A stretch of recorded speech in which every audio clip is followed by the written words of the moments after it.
بسم الله إن الحمد لله نحمده ونستعينه ونستغفره ونعوذ بالله من شرور أنفسنا ومن سيئات أعمالنا من يهده الله فلا مضل له ومن يضلل فلا هادي له وأشهد أن لا إله إلا الله وحده لا شريك له وأشهد أن محمدا عبده ورسوله صلى الله عليه وعلى آله وصحبه ومن تبعهم بإحسان إلى يوم الدين أما بعد আমাদের সালাতের অবস্থা কেমন এই প্রশ্নটা যদি আমাদেরকে করা হয় তাহলে আমাদের অনেকেরই উত্তর হবে এরকম যে আমরা আল্লাহু আকবার বলে নামাজে প্রবেশ করার পর পরবর্তী যে জিনিসটা মনে করতে পারি সেটা হচ্ছে আসসালামু আলাইকুম ওয়া রাহমাতুল্লাহ।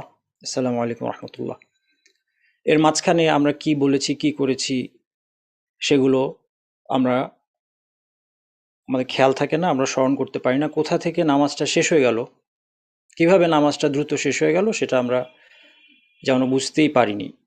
এরকম অবস্থা আমাদের অনেকেরই আছে।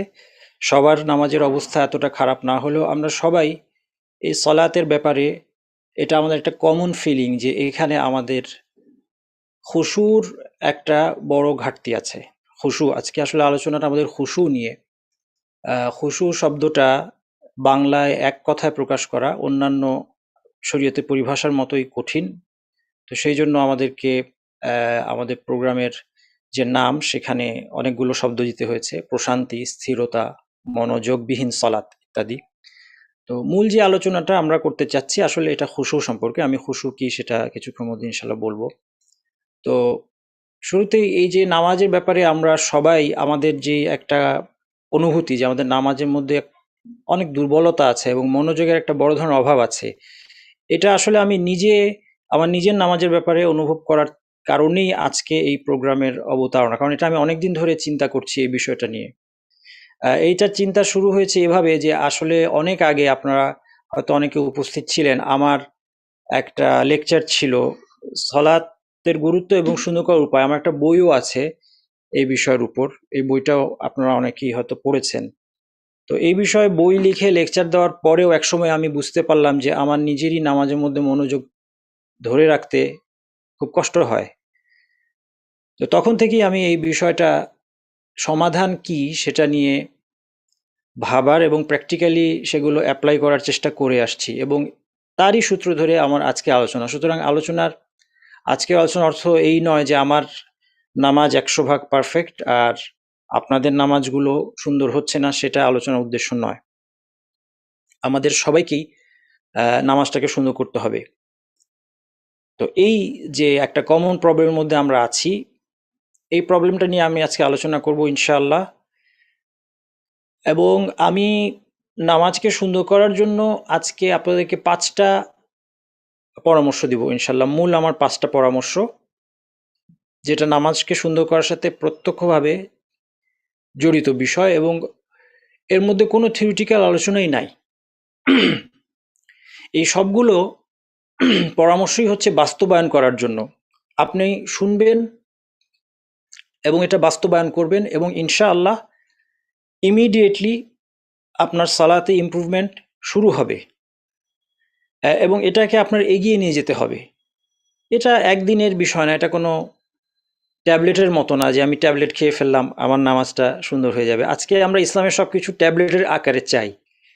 আমরা নামাজ সুন্দর করতে চাই, আমি কাউকে নির্দিষ্টভাবে বলছি না, কিন্তু আমাদের ইসলামের প্রতি অ্যাপ্রোচটা এরকম হয়ে গিয়েছে যে একটা ট্যাবলেট খেলে আমার নামাজ যদি সুন্দর হয়ে যায়, তাই না? একটা ট্যাবলেট খেলে আমি যদি কোরআন বিশুদ্ধভাবে তেলাওয়াত করতে পারি, আমরা একটা ট্যাবলেট খেলে যদি অ্যারাবিক ল্যাঙ্গুয়েজ শিখে ফেলতে পারতাম। অনেকে আপনারা জানেন যে অনেক অ্যারাবিক ল্যাঙ্গুয়েজের কোর্স আছে যেখানে প্রথম দিন লোক ভেঙে পড়ে, কিন্তু তারপর ধৈর্য ধরে কেউই লেগে থাকতে আমরা পারি না। কারণ আমরা মনে করি এটা একটা ট্যাবলেটের মতো, পানি দিয়ে প্যারাসিটামলের মতো খেয়ে ফেলবো, আমি আরবি শিখে যাব, কালকে থেকে কোরআন বুঝতে শুরু করব। কোনো বিষয় এরকম না, পৃথিবীতে কোনো কিছু এরকম না।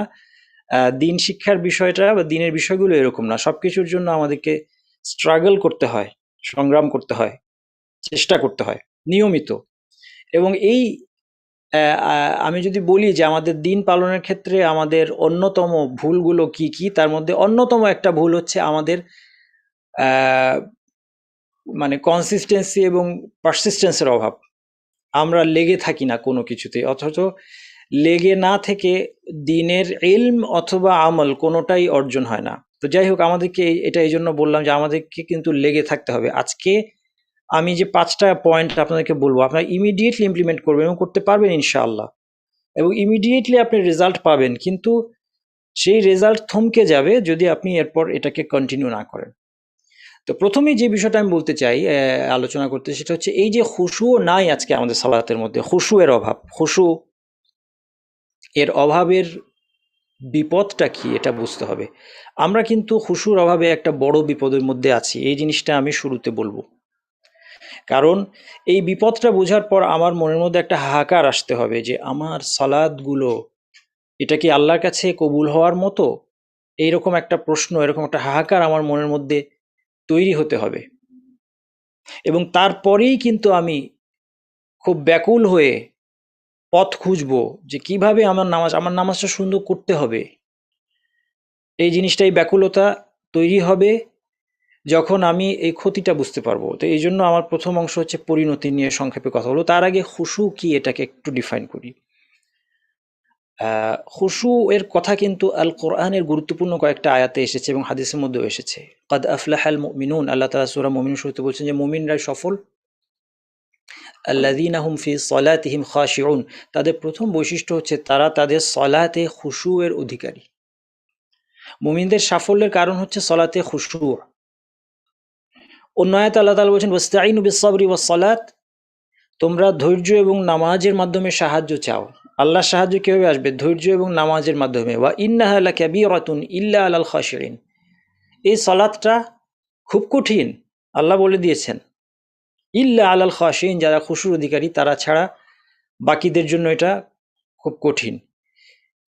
হাদিসের মধ্যে একটা দোয়া আছে, আল্লাহুম্মা ইন্নী আউযু বিকা মিন কলবিন লা ইয়াখশা, হে আল্লাহ আমি ওই কল্ব থেকে, ওই অন্তর থেকে আশ্রয় চাই যে অন্তরের মধ্যে খুশু নাই। তাহলে কি এই খুশু? তাফসির এবং হাদিসের ব্যাখ্যায় যে খুশুর ডেফিনেশনগুলো পাওয়া যায় সেখান থেকে আমরা বুঝতে পারি যে এই খুশু এর দুইটা দিক, একটা হচ্ছে অন্তরের খুশু, একটা হচ্ছে অঙ্গ প্রত্যঙ্গের খুশু।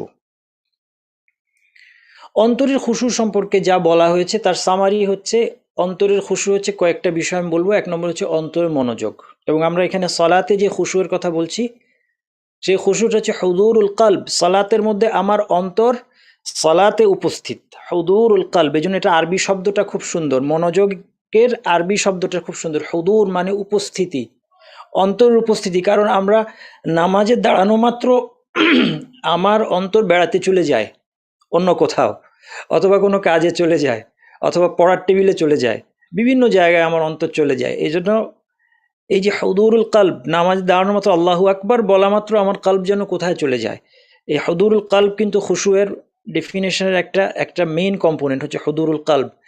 দ্বিতীয় আরেকটা কম্পোনেন্ট যেটা আছে সেটা হচ্ছে অনেকেই বলেছেন যে ভয় ভীতি নিয়ে নামাজে দাঁড়ানো। এবং আরেকটা কথা বলেছেন তাযাল্লুল এবং তাওয়াদু, অর্থাৎ বিনয় এবং ক্ষুদ্রতা বোধ। আল্লাহর সামনে ছোট হয়ে আমাকে দাঁড়াতে হবে, ক্ষুদ্রতা বোধ নিয়ে, একটা ভয় ভীতি নিয়ে, সম্পূর্ণ মনোযোগ নিয়ে দাঁড়াতে হবে। এটাই হচ্ছে অন্তরের খুশু, এটাই হচ্ছে খুশুর আসল অংশ। আর এরপর এটা অঙ্গ প্রত্যঙ্গের মধ্যে যখন চলে আসে এই খুশু, তখন একজন মানুষ ধীরে সুস্থে ধীর স্থিরভাবে সুন্দরভাবে সালাত আদায় করে। খুশু সম্পর্কে এতটুকুই যথেষ্ট আমাদের ডেফিনেশন। সংক্ষেপে আমরা মনোযোগ, আল্লাহর ভয় ভীতি এগুলো বলতে পারি। অন্তরের উপস্থিতি, নামাজে ফোকাস রাখা, আমি কি বলছি কি করছি সেদিকে, ইত্যাদি। এই খুশু না থাকার কারণে আমরা একটা বড় বিপদের মধ্যে আছি, আমরা অনেকে রিয়েলাইজ করি না। কারণ আমাদের মধ্যে এই খুশু ঠিক করার ব্যাপারে যে ধরনের একটা দুশ্চিন্তা থাকার কথা ছিল সেটা আমরা দেখতে পাই না। তার কারণ কি? কারণ আমরা বিপদটা বুঝতে পারছি না। আসেন বিপদটা দেখার জন্য আমরা একটা হাদিস দেখি, যে হাদিসটা আমরা জানি মোটামুটিভাবে, হাদিসের বক্তব্য আমাদের জানা আছে, কিন্তু পার্টিকুলার একটা ওয়ার্ডিং আমি নিয়ে আসবো এই বিপদটা বোঝানোর জন্য। এই হাদিসের এই ওয়ার্ডিংয়ে আল্লাহ নবী সাল্লাল্লাহু আলাইহি ওয়াসাল্লাম বলছেন খামসু সালাওয়াতিন ইফতারাদাহুন্নাল্লাহ, আল্লাহ 5টি সালাত আমাদের উপর ফরজ করেছেন। এরপর নবী সাল্লাল্লাহু আলাইহি ওয়াসাল্লাম বলছেন যে 4টা জিনিসের কথা তিনি উল্লেখ করেছেন, 4টা পিলার। পিলার বলতে ফিকহার পরিভাষায় পিলার আমি বলছি না, নামাজের এটা পিলার বলতে বোঝাচ্ছি মানে অবিচ্ছেদ্য অংশ, গুরুত্বপূর্ণ 4টা অংশ। এই 4টা অংশ সম্পর্কে নবী সাল্লাল্লাহু আলাইহি ওয়াসাল্লাম বলছেন যে এই 4টা পিলার যে পূরণ করবে কানা লাহু আলাল্লাহি আহদুন আন ইয়াগফিরা লাহ, আল্লাহর কাছে প্রতিশ্রুতি আছে আল্লাহ তাকে ক্ষমা করবেন। এই সালাত আমরা নামাজ পড়ছি, আমরা ইসলামের মধ্যে এসেছি জাহান্নাম থেকে বাঁচার জন্য, আল্লাহকে ক্ষমা লাভের জন্য, জাহান্নামের ভয়ে আমরা ইসলামের মধ্যে এসেছি। এবং ইসলামের মধ্যে এসে প্রথম যেই কাজটা আমাদেরকে করতে হয় এটা হচ্ছে সালাত। এই 5 ওয়াক্ত সালাত একটু চিন্তা করি আমরা, যে জীবনের উদ্দেশ্য যে ইবাদা, জীবনের উদ্দেশ্য যে আল্লাহর ইবাদত, এটা যদি বুঝতে চান তাহলে 5 ওয়াক্ত সালাতের দিকে তাকান, তাহলে আমরা বুঝতে পারছি যে সারাদিন নামাজ, ঘুম থেকে উঠে নামাজ, ঘুমাতে যাওয়ার আগে নামাজ, মাঝখানে একের পর এক নামাজ। এই নামাজের মাধ্যমে যদি আমার এই ক্ষমাটা পেতে হয়, যে ক্ষমা পাওয়ার জন্য, যে জাহান্নাম থেকে বাঁচার জন্য আমি ইসলামের মধ্যে আসলাম, তাহলে এই 4টা পিলার পূরণ করতে হবে। নবী সাল্লাল্লাহু আলাইহি ওয়াসাল্লাম বলছেন যে এই 4টা কাজ যে করবে, কানা লাহু আলাল্লাহি আহদুন আন ইয়াগফিরাল্লাহ, আল্লাহ অঙ্গীকার করেছে, আমার কাছে একটা অঙ্গীকার আছে, একটা প্রতিশ্রুতি আছে, আল্লাহ তাকে ক্ষমা করে দিবেন। ওয়া মান লাম ইয়াফআল, যে সেটা করবে না, লাইসা লাহু আলাল্লাহি আহদ, তার জন্য এই প্রতিশ্রুতি নাই। ইনশা গাফারা লাহু ওয়া ইনশা আযাবাহ, আল্লাহ চাইলে তাকে ক্ষমা করতে পারেন, চাইলে তাকে শাস্তি দিতে পারেন। তাহলে এই 4টা পিলারের যদি কোনোটা মিসিং থাকে, তাহলে আমাদের মধ্যে একটা ভয়ানক অনিশ্চয়তা, ভয়ানক ঝুঁকির মধ্যে আমরা আছি। জান্নাত জাহান্নামের ঝুঁকিটাকে আমাদের হালকা করে দেখার কোনো সুযোগ নাই, কারণ আমি নিজেকে সংশোধন করার দ্বিতীয় কোনো সুযোগ পাবো না, এই পৃথিবীর জীবনের বাইরে কেউ পাবে না। এটা আল্লাহ তাআলার ঘোষণা। আমার জন্য একটাই সুযোগ এই জাহান্নাম থেকে বাঁচার, একটাই সুযোগ। তাহলে 4টা পিলার। তারপর নবী সাল্লাল্লাহু আলাইহি ওয়াসাল্লাম বলছেন যে 4টা পিলার কি, যেটা থাকতে হবে, মান আহসানা উদুআহুন্না, যে সুন্দর করে অজু করবে, সুন্দর করে পবিত্র হবে নামাজের জন্য। এই পবিত্রতার অত্যন্ত গুরুত্বপূর্ণ, এর জন্য স্বতন্ত্র একটা নয় একাধিক আলোচনার প্রয়োজন। আজকে এই আলোচনা করব না। এই পবিত্রতা অর্জন এত গুরুত্বপূর্ণ, একটা কথা বলেই ছেড়ে দিচ্ছি যে নবী সাল্লাল্লাহু আলাইহি ওয়াসাল্লাম এই জন্য বলেছেন আত-তুহুরু শাত্রুল ঈমান, পবিত্রতা হচ্ছে ঈমানের অর্ধেক। অবশ্যই আমরা পবিত্রতার ব্যাপারে জ্ঞানের দিক থেকে এবং আমলের দিক থেকে যত্নবান হতে হবে, শেখা এবং আমল করা। পবিত্রতা শিখতে হবে, পবিত্রতা আমল করতে হবে। মান আহসানা উদুআহুন্না, তাহলে 1 নম্বর পিলার, যে সুন্দর করে অজু করবে। ওয়া সাল্লাহুন্না লিওয়াক্তিহিন্না, যথাসময়ে সালাত আদায় করবে। ওয়া আতাম্মা রুকুআহুন্না, এবং পরিপূর্ণভাবে রুকু করবে। 3 নম্বর ওয়া খুশুআহুন্না, 4 নম্বর হচ্ছে ওয়া খুশুআহুন্না, খুশু পরিপূর্ণ করবে, খুশু পরিপূর্ণ করবে। আতাম্মা, আতাম্মা মানে পূর্ণ করা। অপূর্ণ সালাত আমাদের কাছে কাম্য নয়। আমাদের জীবনের উদ্দেশ্য ইবাদত, এবং এটার রিফ্লেকশন হচ্ছে সালাত। এই সালাত আল্লাহ তাআলা আমার কাছে চান পরিপূর্ণ সালাত। আতাম্মা খুশুআহুন্না, রুকুআহুন্না ওয়া খুশুআহুন্না, খুশু কমপ্লিট করবে। এই 4টা পিলার যার থাকবে তার জন্য আল্লাহর কাছে অঙ্গীকার আছে। আজকে এই খুশু আমাদের মধ্যে নাই। আমরা কিন্তু এই অঙ্গীকারের মধ্যে আসতে পারছি কিনা এটা বড় ধরনের সন্দেহ। আমরা একটা ঝুঁকির মধ্যে আছি, আমরা একটা অনেক বড় বিপদের মধ্যে আছি। এই বিপদের হাহাকার আমার মধ্যে তৈরি হতে হবে যে হায় হায় আমার নামাজ কি অবস্থা।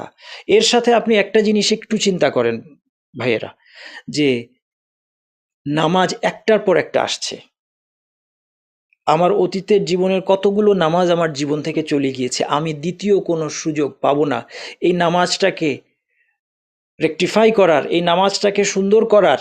যে অমনোযোগী ছিলাম, আসসালামু আলাইকুম রহমতুল্লাহ বলার পরে আমি যত আফসোস করি, আমি এই নামাজটাকে ফিরিয়ে আনতে পারবো না, এই নামাজটা আমার জীবন থেকে চলে গিয়েছে। আপনার একটা হোয়াটসঅ্যাপ মেসেজ দেখার কারণে আপনার 1 ওয়াক্তের নামাজ নষ্ট হয়ে যেতে পারে। আমরা এইটা কি আমাদের জীবনে হয় না, যে নামাজে যাওয়ার আগ মুহূর্তে আমি আমার হোয়াটসঅ্যাপ চেক করলাম, সেই হোয়াটসঅ্যাপের ওই মেসেজ নিয়েই আমি সারা নামাজের মধ্যে আমি রোমন্থন করলাম। আমি নামাজ শেষে আমি বুঝতে পারলাম যে আমি তো সারাক্ষণ এই হোয়াটসঅ্যাপের মেসেজ নিয়ে চিন্তা করছি। আমি একটা ইমেল চেক করলাম নামাজ যাওয়ার আগে, কারোর সাথে কোনো একটা বিষয় ভাবলাম একটু কথা সেরে নেই, একটু জরুরি কথা, একটু অফিসিয়াল কথা সেরে নেই। সাথে সাথে ফলাফল কি, নামাজের মধ্যে আমার অফিস চলে আসতেছে। আমরা আমাদের অফিস, আমরা আমাদের রান্নাঘর, আমরা আমাদের লেখাপড়া, এই সব কিছু নিয়ে নামাজের মধ্যে উপস্থিত হই, কিন্তু নামাজের মধ্যে যে আল্লাহ তাআলার সাথে এটা একটা মিটিং, এই জিনিসটাই আমাদের নামাজের মধ্যে মিসিং। এই জিনিসটা যখন আমরা চিন্তা করব, আমি চাচ্ছি যে আমাদের মধ্যে একটা ভীষণ একটা লস, একটা আফসোসের সেন্স আজকে আসুক, কারণ এটাই আমাদের বাঁচার সুযোগ। কারণ আল্লাহ তাআলার কাছে তওবার সুযোগ আছে, এবং এই তওবা আমাদেরকে এখনই করতে হবে। আর এই তওবা করতে হলে আগে এই অনুশোচনা জন্ম নিতে হবে যে কোথায় চলে গেল আমার নামাজ। আমার বয়স আজকে 43 বছর, আমার অতীতের 43 বছরের নামাজ কোথায়? কোন নামাজটা আমি মন দিয়ে পড়লাম? এই নামাজগুলো নিয়ে আমার আল্লাহর সামনে আমি কিভাবে দাঁড়াবো? আর আমার বাকি বা আছে কয়টা নামাজ? যে কয়টা নামাজ আমি পড়তে পারবো? কয়টা নামাজ আছে? এই জন্য আমাদের কোনো অপশন আজকে নাই। একটাই আমাদের কথা, আমাদেরকে এখন তওবা করে, আজকে এখন রাত হয়ে গিয়েছে, এশার নামাজ শেষ ইনশাল্লাহ আমাদের সবার, ফজর থেকে আর একটা নামাজও জীবন থেকে আমাদের যেন এভাবে শয়তান চুরি করে নিয়ে না যায়, এটার জন্য আমাদেরকে যুদ্ধ করতে হবে। এবং এটা ইনশাল্লাহ সম্ভব, খুব কঠিন না, একটু প্রস্তুতির দরকার। আমরা আমরা পৃথিবীতে অনেক কাজ শুধুমাত্র প্রস্তুতি ছাড়া করি বলে আমাদের সেই কাজগুলো সুন্দর হয় না। আজকে আমার জীবনের কয়টা নামাজ আর বাকি আছে আমি জানি না, কিন্তু সময় নষ্ট করার মতো এক মুহূর্ত সময় আমাদের নেই। আমাদেরকে এই নামাজটাকে সুন্দর করতে হবে এখনই। এই হাহাকার নিয়ে আসুন, এখন এই 5টা জিনিস বলবো, এই 5টা জিনিস ইনশাল্লাহ আমরা চেষ্টা করি। 5টা পয়েন্টের মধ্যে ব্যাপারটা সীমাবদ্ধ না, কিন্তু যত কম বিষয়ের মধ্যে আজকে মানুষের অসংখ্য বিষয় নিয়ে চিন্তা করার, দিনই বিষয় নিয়ে চিন্তা করার মতো সময় নেই। এই জন্য অল্প কয়েকটা বিষয়ের মধ্যে যদি আমরা সীমাবদ্ধ রেখে আমার নামাজটাকে 100% সুন্দর আমরা করতে পারি কিনা, এবং আমি বলবো ইনশাল্লাহ এটা সম্ভব। 100% মনোযোগ, যেই নামাজের বিনিময়ে আমরা জান্নাত লাভ করব, ক্ষমা লাভ করব, ইনশাআল্লাহ এটা সম্ভব। এই 5টা জিনিস আসুন দেখি। আমি 1 নম্বর পয়েন্ট দিয়ে শুরু করছি। 1 নম্বর কাজ, এখন আমরা নামাজটাকে সুন্দর করার জন্য আমার 1 নম্বর কাজ হলো নামাজকে মূল কনসার্ন বানানো। চিন্তার কেন্দ্রবিন্দুতে নামাজকে আনতে হবে। নামাজকে চিন্তার কেন্দ্রবিন্দুতে আনতে হবে।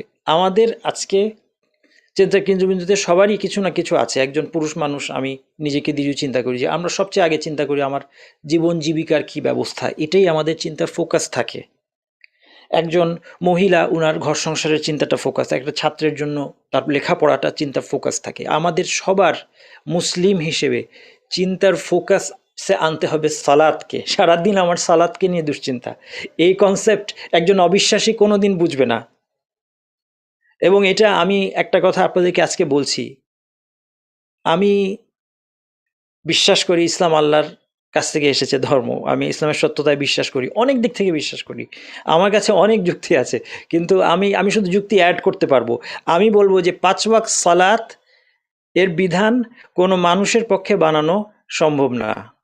কোনো মানুষ কখনো এই 5 ওয়াক্ত সালাতের যে বিধানটা আছে ইসলামে যেভাবে, এটা প্রমাণ করে যে এটা কোনো মানুষ বানায়নি। কারণ আপনি যদি কোরআন হাদিস এবং পুরো শরীয়তটা দেখেন, কেউ যদি বলে যে এটা আল্লাহর কাছ থেকে আসে নাই, তাহলে তাকে বলতে হবে যে খুব বুদ্ধিমান কিছু মানুষ এটাকে বানিয়েছে।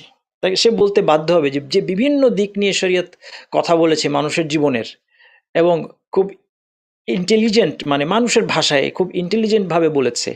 এটা দেখে যে কেউ যদি স্রষ্টার কাছ থেকে আসেনি বলে, তাহলে সে বলবে যে এই সব কিছু খুব সুচিন্তিতভাবে করা হয়েছে, কিন্তু 5 ওয়াক্ত সালাতের মধ্যে গিয়ে সে আটকে যাবে। আপনি যদি বলেন, একটা আপনাদেরকে বোঝানোর জন্য একটা উদাহরণ দিই, যে আপনি যদি বলেন যে একটা অফিসে আমি কাজ করি, যেখানে আমার অফিসের বসের সাথে সারাদিনে 5 বার মিটিং করতে হয়, প্রত্যেককে ইন্ডিভিজুয়ালি একা একা মিটিং করতে হয়, ঘুম থেকে উঠেই দৌড়ায় অফিসে গিয়ে মিটিং করতে হয়, কাজের মাঝখানে দুপুরবেলা লাঞ্চের সময় মিটিং করতে হয়, বিকালে যখন অফিস ছুটির টাইম তখন একবার মিটিং করতে হয়, অফিস ছুটি হওয়ার পর একবার মিটিং করতে হয়, আবার রাত্রে ঘুমানোর আগে গিয়ে মিটিং করতে হয় বসের সাথে। ওয়ালিল্লাহিল মাসালুল আলা, এই বস শব্দটা খারাপ, মানে আল্লাহর যেহেতু আমি বোঝানোর জন্য তুলনা করতেছি, আল্লাহ সমস্ত তুলনা উপমার ঊর্ধ্বে, আমি তুলনা করছি না, কিন্তু বোঝার সুবিধার্থে। এবং সেই মিটিং কি যেমন তেমন মিটিং না, অনেক প্রিপারেশন আছে। আপনি মিটিংয়ে দৌড় দিয়ে যে কোনো অবস্থা আসতে পারেন। আপনার পোশাক কি, পোশাকের প্রোটোকল আছে এই মিটিংয়ে, তারপরে প্রস্তুতি আছে। আমার হাত পা ধুয়ে পরিষ্কার হয়ে সুন্দর পোশাকে আমার নির্দিষ্ট জায়গায় গিয়ে উপস্থিত হতে হবে এই মিটিং করার জন্য 5 বার, এবং যথেষ্ট সময় এটার পিছনে যাচ্ছে, এবং 24 ঘন্টায়। তো এই যে আমাদের সালাতের অবস্থাটা, এই যে অফিসের উদাহরণ দিলাম, যদি এরকম অফিসের কথা বলা হয়, যে কেউ বলবে যে এই অফিসে দিয়ে কিছু হবে না, এই অফিসে কোনো কাজকর্ম হবে না। তো সেই জন্য একজন অবিশ্বাসী মনে করবে যে এই সালাত আদায় করার পরে মুসলমান জীবনে উন্নতি করবে কিভাবে। এইটার জবাবটা এই সালাতের মধ্যেই আছে। এই সালাতটাই সাফল্যের জায়গা, এই সালাতটাই সাফল্যের জায়গা। আপনি বাকি সারাদিন কি করলেন ম্যাটার করে না, আপনি এই সালাতে কি করলেন সেটাই ম্যাটার করে। এই মেসেজটা এর মধ্যে দেওয়া হচ্ছে। আমরা কি এটা লক্ষ্য করছি না যে আমাদের মুসলিমের জীবনের সমস্ত সাফল্য ওই সালাতে? বাকি সময় আমি ঘরে বসে থাকবো, এটা আমার কথার উদ্দেশ্য না, কিন্তু বাকি সময় আমি চেষ্টা করব, কিন্তু সেই চেষ্টায় আমি কতটুকু অর্জন করলাম কিছু আসে যায় না। আমার সাফল্যটা এই সালাতের মধ্যে। এই জন্য আমাকে ডাকা হচ্ছে হাইয়া আলাল ফালাহ, সাকসেসের দিকে আসো, সাফল্যের দিকে, নামাজে আসো, সাফল্যের দিকে আসো। সারাদিন যেটা আমি করছি, আমরা সবাই, আমাদের কমন চাওয়া কি? এই সাফল্য কিন্তু কমন চাওয়া। আরবিতে ফালাহ শব্দের অর্থ হচ্ছে আল ফাউজু বিল মাহবুব অথবা আল মাতলুব। আল ফাউজু বিল মাতলুব আন নাজাতু মিনাল মাকরুহ, দুইটা জিনিস। আমাদের যেটা কাম্য, যা কিছু আমরা চাই সেটা অর্জন করা, আর যেটা আমাদের অপছন্দ সেটা থেকে বাঁচা, এটাই কিন্তু আমাদের সাফল্যের ডেফিনেশন। এটা আরবি ফালাহ শব্দের এটাই অর্থ। প্রত্যেকটা মানুষ কি করে সারাদিন? এই কাজটাই করার চেষ্টা করে। তার যেই অনাকাঙ্ক্ষিত বিষয়গুলোর সাথে বাঁচতে চায়, সে ক্ষুধা থেকে বাঁচতে চায়, সে খাদ্যের সন্ধান করে। সে দারিদ্র থেকে বাঁচতে চায়, সে সম্পদের সন্ধান করে। সে গৃহহীন অবস্থায় থাকতে চায় না, সে একটা বাসায়, একটা ছাদের নিচে থাকতে চায়। সে অসুস্থ থাকতে চায় না, সে চিকিৎসা অথবা সুস্থতা চায়। এটাই হচ্ছে ফালাহ। এবং দুনিয়া, শুধু না দুনিয়া আখেরাত মিলিয়ে, শুধু আখেরাত না, দুনিয়া আখেরাতের ফালাহ আমাদের সালাতের মধ্যে। এই জন্য এই সালাত এত গুরুত্বপূর্ণ। এই সাফল্যের জন্য আমাকে সালাতে আসতে হবে। এই জন্য এই সালাত হচ্ছে আমার মূল টেনশন, মূল দুশ্চিন্তা। রব্বুল আলমিনের সাথে মিটিং। দেখেন, আমাদেরকে এইটা আমার মাথায় ঢোকানো দরকার। আজকে যদি আমাকে প্রাইম মিনিস্টার ডাকেন, অথবা প্রাইম মিনিস্টার না, আরও কোনো গুরুত্বপূর্ণ ব্যক্তি যদি আমাকে ডাকেন, তাহলে আমার কতটা গুরুত্ব দিয়ে আমি যাব। এবং আমি জানি যে তিনি আমাকে ডেকেছেন, তিনি আমার সমস্যা দূর হবে, তিনি আমার সমস্যার কথা শুনবেন, তিনি আমার সাথে একাকী মিটিং করবেন, ফেস টু ফেস মিটিং করবেন। সবগুলি কথা সালাতের ব্যাপারে এসেছে। ইন্না আহাদাকুম ইযা কামা ইউসাল্লি ইন্নামা ইয়াকুমু ইউনাজি রব্বাহ। তোমাদের কেউ যখন নামাজে দাঁড়ায়, সে তার রবের সাথে মুনাজাত করে। নামাজের মধ্যে মুনাজাত করে। এই শয়তান এই মুনাজাতটাকে খুব সুন্দরভাবে নামাজ থেকে বের করে নিয়ে মানুষকে পথভ্রষ্ট করার জন্য নামাজের পরে গিয়ে জুড়ে দিয়েছে। মুনাজাত নামাজের মধ্যে, ইনাজি রব্বাহু, মুনাজাত কথার অর্থ একান্ত কথোপকথন। আল্লাহ তাআলার সাথে একাকী আমি কথা বলছি, আমি বলছি এবং আল্লাহ জবাব দিচ্ছেন। কথোপকথন, দুইজন কথা বলছি। আমি যখন আলহামদুলিল্লাহ রব্বিল আলামিন বলি, সমস্ত প্রশংসা রব্বুল আলামিন, তখন আল্লাহ বলছে হামিদানি আবদি, আমার বান্দা আমার প্রশংসা করলো। আর রহমানুর রহিম যখন বলছে, আল্লাহ তাআলা বলছে আসনা আলাইয়া আবদি। হাদিসে কুদসির মধ্যে এসেছে, আপনারা জানেন যে আমার বান্দা আমার গুণগান করলো। এইভাবে যখন ইয়াকা না'বুদু ওয়া ইয়াকা নাস্তাঈন বলছি, তখন আল্লাহ তাআলা বলছেন এটা আমার বান্দার মধ্যে, আমার বান্দা যা চেয়েছে সে সেটা পাবে। মহাবিশ্বের স্রষ্টা রব্বুল আলামিনের সাথে আমার মিটিং, কোথায় আমার ঈমান? আমরা চিন্তা করে দেখি কোথায় আমার ঈমান। আমাদের ঈমানের দুর্বলতার কারণে আজকে আমরা এটা অনুভব করতে পারছি না। কোথায় আমার ঈমান? আমি আল্লাহ রব্বুল আলামিনের সামনে দাঁড়িয়ে, তিনি আমাকে ডেকেছেন এবং তিনি আমার সাথে ফেস টু ফেস মিটিং করছেন। এই কথাটা আমার বানানো, আল্লাহ রাসূল একটা বিরাট হাদিস আছে, সুন্দর হাদিস। হাদিসটা ইয়াহিয়া আলাইহিস সালাম সম্পর্কে। ইয়াহিয়া আলাইহিস সালামকে আল্লাহ তাআলা 5টি জিনিসের শিক্ষা দিয়ে বললেন যে বনু ইসরাইলকে এটা জানিয়ে দাও। ইয়াহিয়া আলাইহিস সালাম একটু দেরি করলেন দাওয়াত দিতে। ঈসা আলাইহিস সালাম, তার খালাতো ভাই, তিনি বললেন যে হয় তুমি তাদেরকে বলো, না তো আমি বলছি। তখন ইয়াহিয়া বললেন যে ভাইয়া তুমি বলো না, আমার ভয় হচ্ছে যদি তুমি আমার আগে বলে দাও আল্লাহ আমাকে শাস্তি দিবেন, কারণ আমার দায়িত্ব ছিল, আমি বলছি। তারপরে তিনি বনু ইসরাইলকে জড়ো করে 5টা জিনিসের কথা বলেন। 1 নম্বর তৌহিদ, যেমনটি সব নবী রাসূল দাওয়াতের শুরুতে তৌহিদের কথা থাকবে, ঈমানের কথা থাকবে। 2 নম্বর হচ্ছে সালাত। তিনি কি বলছেন দেখেন, ইয়াহিয়া আলাইহিস সালাম এই দাওয়াতটা দিচ্ছেন তার বনু ইসরাইলকে, এবং এটা আমাদের জন্য প্রযোজ্য। তিনি বলছেন আমুরুকুম বিস-সালাহ, তোমাদেরকে আমি নামাজের আদেশ দিচ্ছি। ফা ইন্নাল্লাহা আযজা ওয়া জাল্লা ইয়ানসিবু ওয়াজহাহু লিওয়াজহি আবদিহি মা লাম ইয়ালতাফিত। নামাজের মধ্যে আল্লাহ তাআলা তার চেহারাকে বান্দার চেহারার দিকে রাখেন। মা লাম ইয়ালতাফিত, যতক্ষণ না বান্দা এদিক ওদিক তাকায়। এবং ইয়ালতাফিতের অর্থ এমনকি অমনোযোগী হওয়া হতে পারে। ফাইদা সাল্লাইতুম ফালা তালতাফিতু, যখন নামাজ পড়বে তখন এদিক ওদিক তাকিও না অথবা অমনোযোগী হও না। ফেস টু ফেস মিটিং রব্বুল আলমিনের সাথে, এটা কি আমাদের মূল টেনশন হবে না? সারাদিন আমার দুশ্চিন্তা থাকবে আমি নামাজ কীভাবে পড়বো। দুশ্চিন্তা নেগেটিভ সেন্সে আমি বলছি না, নেগেটিভ সেন্সে না, কারণ নামাজ তো আমার জন্য আনন্দের একটা উপলক্ষ। এই নামাজ তো অনেক বড় গিফট, এটা আমার জন্য একটা গিফট। আমরা তো বুঝি না, আমরা তো এটাকে বোঝা মনে করি, অথচ এটা অনেক বড় গিফট, যে জন্য মেরাজে স্পেশালি এটা দেওয়া হয়েছে এই উম্মাদকে, 5 ওয়াক্ত সালাত। অন্যান্য ওয়াহির মতো করে এটা আসে নাই, স্পেশালি দেওয়া হয়েছে। বা অন্যান্য ওয়াহিতে আসলেও স্পেশালি আবার এটাকে হ্যান্ডওভার করা হয়েছে মেরাজের গুরুত্বপূর্ণ উপলক্ষে। তাহলে এই নামাজ হবে মূল দুশ্চিন্তা, এবং এটার প্রতিফলন কবরে হবে। আমি এই হাদিসটা না বললেই নয়, কবরে আমাদেরকে 3টা প্রশ্ন করা হয়, এটা তো আমরা জানি, করা হবে সবাইকে। মান রব্বুক, তোমার রবকে, তোমার দিন কি, তোমার কাছে যিনি এসেছিলেন তিনি কে।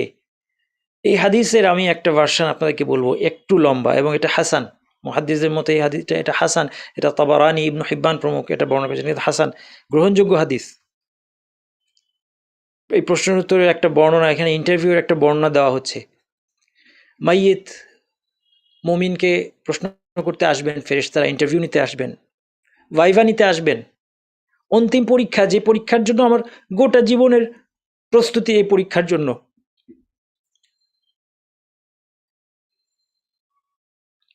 আমরা উপলব্ধি করি না।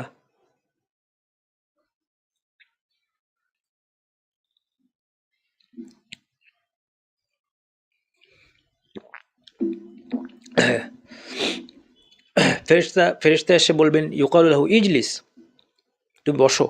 ফাইয়াজলিস, সে উঠে বসবে। মাইয়াত উঠে বসবে, মুমিন, এখানে মুমিনের কথা বলা হচ্ছে, আমি যে অংশটা বলছি। ওয়াকাদ মুসিলাত লাহু শামসু ওয়াকাদ উদনিয়াত লিল গুরুব,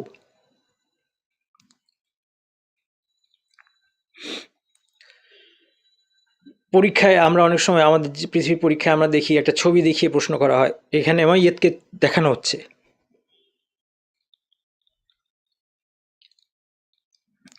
ওয়াকাদ মুসিলাত লাহু শামসু, তাকে সূর্য দেখানো হচ্ছে। উদনিয়াত লিল গুরুব, সূর্য ডুবে যাচ্ছে, এই দৃশ্যটা তাকে দেখানো হচ্ছে। এটা তার পরীক্ষার পার্ট, তাকে দেখানো হচ্ছে। ফাইয়ুকালু লাহু, এটা দেখিয়ে ফেরেশতারা প্রশ্ন করতেছেন অন্য বিষয়ে, পরীক্ষা।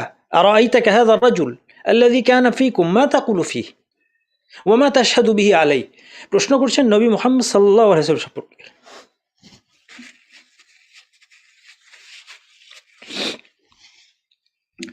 সূর্যের সাথে, সূর্য ডুবে যাচ্ছে, এই দৃশ্যের সাথে নবী মুহাম্মদ সাল্লাল্লাহু আলাইহি ওয়াসাল্লাম সম্পর্ক কি? প্রশ্নটা করছেন নবী মুহাম্মদ সাল্লাল্লাহু আলাইহি ওয়াসাল্লাম, কিন্তু দেখানো হচ্ছে তাকে পরীক্ষা করার জন্য সূর্য দেখানো হচ্ছে।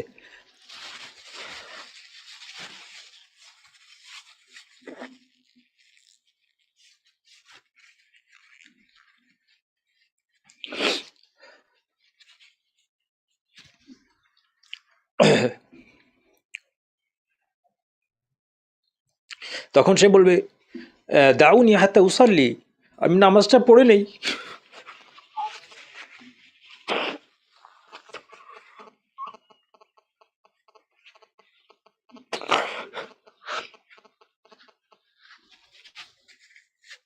আমি দুঃখিত, আমার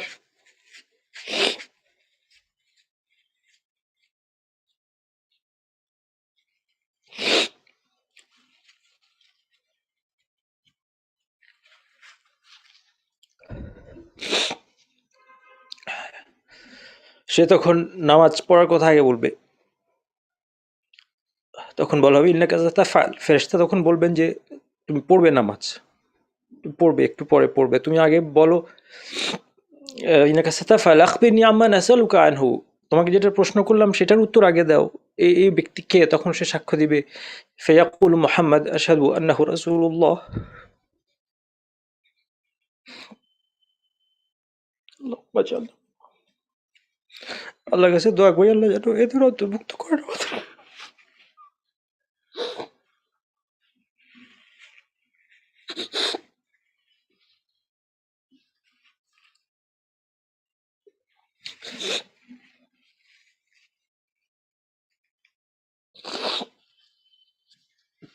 যারা সারা জীবন নামাজের অনুসরণ করেছেন, নামাজের ব্যাপারে চিন্তা করেছে, নামাজের ব্যাপারে তারা নামাজ তাদের মূল ফোকাস ছিল, তখন তারা সাক্ষ্য দিয়ে যে মোহাম্মদ আমি আর সাক্ষ্য দিচ্ছি যে তিনি আল্লাহর রসুল, যাকে আমাদের কাছে পাঠানো হয়েছিল তার সম্পর্কে প্রশ্ন করা হয়েছে, তিনি মোহাম্মদ, তিনি আল্লাহর রাসূল এবং তিনি সত্য নিয়ে এসেছেন আল্লাহর কাছ থেকে। তাকে বলা হবে আলা যালিকা হাইতা ওয়া আলা যালিকা মুত্তা ওয়া আলা যালিকা তুবআসু ইনশাআল্লাহ। হ্যাঁ, তুমি এই সাক্ষ্যের উপরে তুমি জীবনযাপন করেছো, এই সাক্ষ্যের উপর মৃত্যুবরণ করেছো, এবং এর উপরই তোমাকে আবার পুনরুত্থিত করা হবে ইনশাআল্লাহ। সুম্মা ইফতাহু লাহু বাবুন মিন আবওয়াবিল জান্নাহ, তার জান্নাতের একটা দরজা তার জন্য খুলে দেওয়া হবে কবরে। তাহলে ১ নম্বর আমাদের কাজ হচ্ছে নামাজকে মামুল কনসার্ন বানানো। এটা ১ নম্বর পয়েন্ট। এটা আমাদেরকে সবসময় মাথায় রাখতে হবে যে আমার পরবর্তী নামাজ কোনটা আমার সামনে আসছে, সেই নামাজটা আমি সুন্দর করে কিভাবে পড়তে পারি, এই দুশ্চিন্তা। এটা হচ্ছে নামাজ সুন্দর করার প্রথম প্রথম কাজ। দ্বিতীয় কাজ হচ্ছে ৫ ওয়াক্ত নামাজের জন্য পরিকল্পনা করা, প্ল্যানিং করা। ২ নম্বর পয়েন্টে আমি চলে এসেছি। প্ল্যানিংয়ের বিষয়টা হচ্ছে যে আসলে প্ল্যানিং ছাড়া পৃথিবীতে কোনো কিছু সুন্দর হয় না। তো এখানে আমাদের ২টা প্ল্যানিং করতে হবে। ১ নম্বর হচ্ছে নামাজের সময়, আরেকটা হচ্ছে নামাজের প্রস্তুতির সময়। নামাজের সময়টা আমাদের পুরুষদের জন্য তো নির্ধারিত। আমরা কি বাসায় নামাজ পড়ছি কেউ, এটা কিন্তু কোনো এটা নামাজের কোনো সিস্টেম না। আমাদের মসজিদে আসতে হবে। এই মিটিংটা আমাদের জন্য ভেন্যু ঠিক করা আছে, আমাদের পুরুষদের জন্য মিটিংয়ের ভেন্যু আল্লাহর সাথে ঠিক করা আছে মসজিদ। বাসায় কোনো নামাজ নাই পুরুষদের। যদি আমার কথা এটা গ্রহণযোগ্য না হয়, দেখুন সাহাবী আব্দুল্লাহ ইবনে মাসউদ রাদিয়াল্লাহু আনহু তিনি বলছেন, মান সাররাহু আন ইয়ালকাল্লাহা গাদান মুসলিমান ফালইউহাফিজ আলা হাউলাইস সালাওয়াত হাইসু ইউনাদা বিহিন্না। তোমাদের মধ্যে যে কালকে মুসলিম হিসেবে আল্লাহর সামনে উপস্থিত হতে চায়, আল্লাহর সাথে সাক্ষাৎ চায়, সে যেন যেখান থেকে এই সালাতের আহ্বান জানানো হয় সেই জায়গায় গিয়ে এই নামাজের হেফাজত করে। ফাইন্নাল্লাহ শারআ লিনাবিয়্যিকুম সুনানাল হুদা ওয়া ইন্নাহুন্না মিন সুনানিল হুদা। তিনি বলছেন যে এই নামাজগুলো হচ্ছে হেদায়েত পাওয়ার উপায়, হেদায়েত লাভের পথ। সুনান, যেই কাজগুলো করলে মানুষ হেদায়েত পাবে, এই হচ্ছে এই সালাত। এবং তিনি বিশেষভাবে মসজিদে সালাত বুঝাচ্ছেন। লাউ আন্নাকুম সাল্লাইতুম ফি বুয়ুতিকুম, তিনি বলছেন যদি তোমরা ঘরে নামাজ পড়ে নাও, কামা ইউসাল্লি হাযাল মুতাখাল্লিফ ফি বাইতিহি লা তারাকতুম সুন্নাতা নাবিয়্যিকুম, তোমরা তোমাদের নবীর সুন্নাতকে পরিত্যাগ করলে। ওয়ালাউ তারাকতুম সুন্নাতা নাবিয়্যিকুম লা দালালতুম, তোমাদের নবীর সুন্নাত পরিত্যাগ করলে তোমরা পথভ্রষ্ট হবে। এবং কোন বর্ণনায় এসেছে লা কাফারতুম, তোমরা কুফরির মধ্যে চলে যাবে। তারপরে তিনি নামাজের ফজিলত, মসজিদে যাওয়ার ফজিলত বর্ণনা করছেন, যে প্রত্যেক পদক্ষেপে গুনাহ মাফ হয়, প্রত্যেক পদক্ষেপে হাসানা লেখা হয় এবং আল্লাহ তার মর্যাদা বৃদ্ধি করেন। তারপরে তিনি বলছেন তার যুগে কি হতো, নবী সাল্লাল্লাহু আলাইহি ওয়াসাল্লামের সময়, সাহাবীদের সময় কি হতো, ওয়ালাকাদ রাআইতুনা ওয়া মা ইয়াতাখাল্লাফু আনহা ইল্লা মুনাফিকুন মা'লুমুন নিফাক, আমরা আমাদের সময় দেখেছি জামাত থেকে একেবারে মুনাফিক, যা নিফাকের কথা আমাদের সবার জানা আছে, সে ছাড়া কেউ পিছনে পড়ে থাকতো না। ওয়ালাকাদ কানা রাজুলু ইউতা বিহি ইউহাদা বাইনার রাজুলাইনি হাত্তা ইউকামা ফিস সাফফি, একজন লোক অসুস্থ, দুর্বল, বৃদ্ধ হয়তো হয়ে গিয়েছে, ২টা লোকের কাঁধের উপর ভর করে তাকে নিয়ে আসা হতো এবং তাকে নামাজের কাতারের মধ্যে তাকে দাঁড় করিয়ে দেওয়া হতো। কারণ আমাদের পুরুষদের জন্য এই মিটিং হচ্ছে মসজিদে। মহিলাদেরকে আল্লাহ প্রিভিলেজ দিয়েছেন, সুবহানাল্লাহিল আযীম। ইসলাম সব বিষয়ে মহিলাদেরকে আমি তো বলবো প্রিভিলেজ দিয়েছে। আল্লাহ সবার প্রতি জাস্টিস করেছেন। ইসলামের বিপক্ষে বলা হয় মহিলাদের, ইসলাম মহিলাদেরকে ঠকিয়েছে, এই ধরনের কথা বলা হয়, কিন্তু আসলে না। আপনি একটু চিন্তা করলে দেখবেন সবখানে মহিলাদেরকে প্রিভিলেজ দেওয়া হয়েছে। তো এই মিটিং আল্লাহ তাআলা মহিলাদেরকে প্রিভিলেজ দিয়েছেন তোমাদের সুবিধা মতো। তোমার মিটিং তুমি ঘরের মধ্যেই করতে পারবে আমার সাথে। তুমি চাইলে তোমার বেডরুমে করতে পারো, তুমি চাইলে ড্রয়িং রুমে মিটিং করতে পারো, তুমি চাইলে বারান্দায় মিটিং করতে পারো, তুমি চাইলে পাকের ঘরেও মিটিং করতে পারো। আল্লাহ তাআলা প্রিভিলেজ দিয়ে দিয়েছেন মহিলাদেরকে, কিন্তু আমাদের পুরুষদের এই প্রিভিলেজটা নাই। আমাদেরকে মিটিংয়ের নির্দিষ্ট জায়গা মসজিদে উপস্থিত হতে হবে। তাহলে আমাদের তো জামাতের টাইম ফিক্স হয়ে আছে, প্রথম যে সময়ের কথা বলছি, আর মহিলারা তাদের সুবিধা মতো এটা ফিক্স করে নিতে পারবেন আল্লাহর সাথে তাদের মিটিং। কত বড় প্রিভিলেজ মহিলাদের তো এখানে। তারপরে আবার বলা হয়েছে যে এই সবগুলো পছন্দ না হলে যদি মসজিদে যেতে ইচ্ছা করে, তাহলে আল্লাহর রাসূলের রেকমেন্ডেশন হচ্ছে লা তামনাউ ইমা আল্লাহি মাসাজিদ আল্লাহ, আল্লাহর দাসীদেরকে মসজিদে আসতে বাধা দিও না। যদিও আমরা এই রেকমেন্ডেশন এখন মানি না, ওভাবে সামাজিকভাবে ওটা মানা হয় না, বা সামাজিকভাবে ব্যবস্থাও নাই মহিলাদের সবসময় মসজিদে যাতায়াতের, কিন্তু কত বড় প্রিভিলেজ। ঠিক আছে, ঘরে পড়ো, যেখানে পড়তে চাও তুমি নামাজ পড়ো, আর সেটাও ভালো না লাগলে মসজিদে তো তুমি আসতে পারো। এবং পুরুষদেরকে বলে দিলেন, গার্জিয়ানদেরকে, যে বাধা দিও না, তারা যদি মসজিদেই আসতে চায় তারপরেও তাদেরকে বাধা দিও না। তো ইসলাম কত সফট হয়েছে মানে মহিলাদের প্রতি, এটা একটা দেখার বিষয়। ইসলাম সবসময় মহিলাদের প্রতি সফট।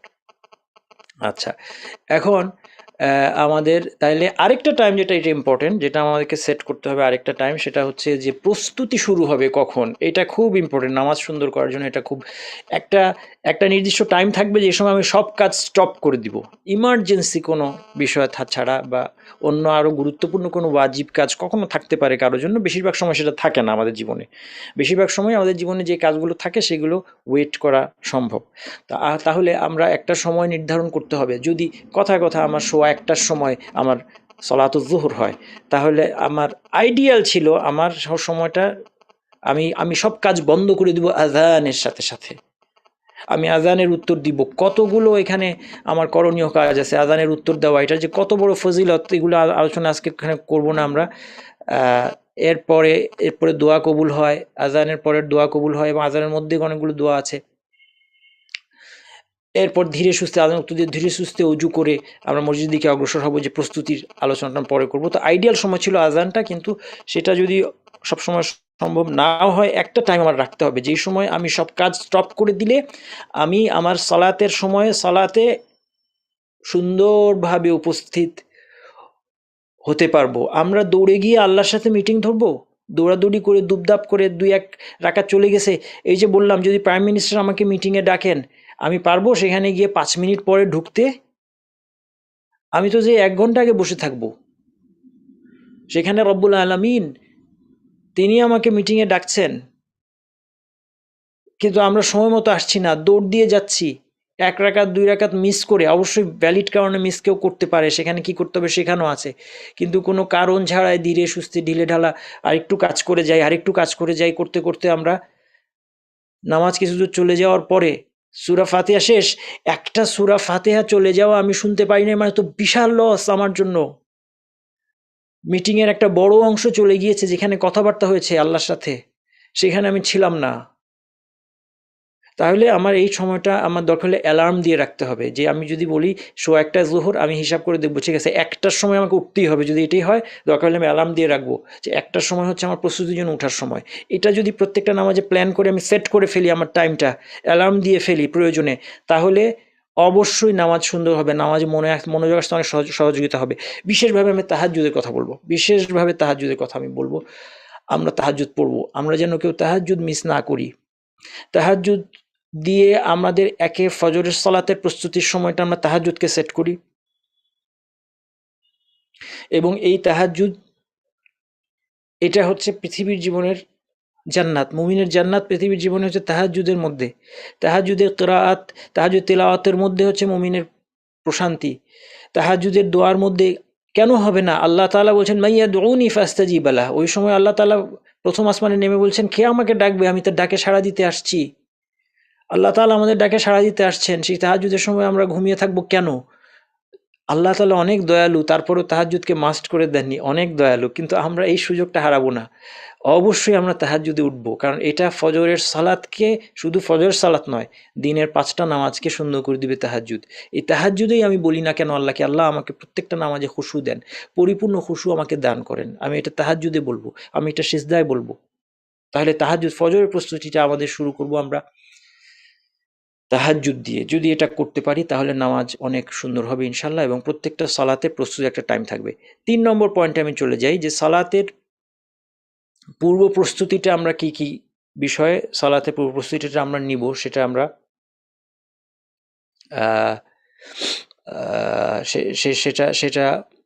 সেটা বলছি। যে 1 নম্বর হচ্ছে মিসওয়াক সহ সুন্দর করে উজু করা। মিসওয়াক